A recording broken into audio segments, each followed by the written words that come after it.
বিলাসীপাৰাত অবৈধ কাঠফুলা মিলৰ বিৰুদ্ধে বৃহৎ অভিযান ৰুকাখাটা বন বিষয়াৰ অভিযানত জব্দ এখনকৈ অবৈধ কাঠফুলা মিল উল্লেখ্য যে কদমতলা দ্বিতীয় খণ্ড গাঁৱৰ পৰা অবৈধ কাঠফুলা মিল জব্দ কৰা বুলি জানিব পৰা গৈছে ব্যুৰো ৰিপৰ্ট অৰুণোদয় আসাম আজি ৰাতিপুৱা এটা বিশেষ সূত্ৰে এটা খবৰ পাই আমি কদমতলা পাৰ্টটোৰ পিনে এটা অবৈধ কাঠফুলা মিল চলি থকা বুলি খবৰ পাওঁ আৰু সেই খবৰৰ ভিত্তিত আমি উক্ত স্থানত উপস্থিত হৈ এই কাঠফুলা মিলটো উদ্ধাৰ কৰোঁ আৰু তেতিয়া আমি ডিটেক্ট কৰি এইটো ৰুকাখাটা খণ্ড বন কাৰ্যালয়ত সুৰক্ষাৰ বাবে আনি ৰখা হয়।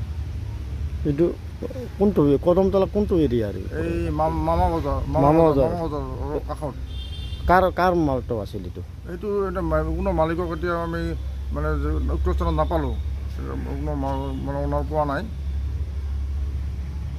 এইটো কিমান কিলোৰ হেৰি আছে এইটো মিচিংটো এইটো চাব লাগিব 12 মান হ'ব 12 মান হ'ব। এইটো অবৈধ লাইচেন্স নাই এইটো অবৈধ কাঠফুলা মিল আছিলে। আজি কেইটাত ধৰিলে আপোনালোকে? আজি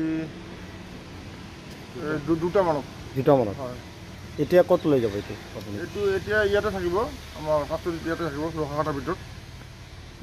কোনটো সংমণ্ডলৰ হেৰিত পৰে আৰু এইটো চালকচা ৰেঞ্জৰ মোৰ চালকচা ৰেঞ্জৰ আণ্ডাৰত পৰে আৰু ধুবুৰী বন সংমণ্ডলৰ আণ্ডাৰত। ঠিক আছে, ধন্যবাদ।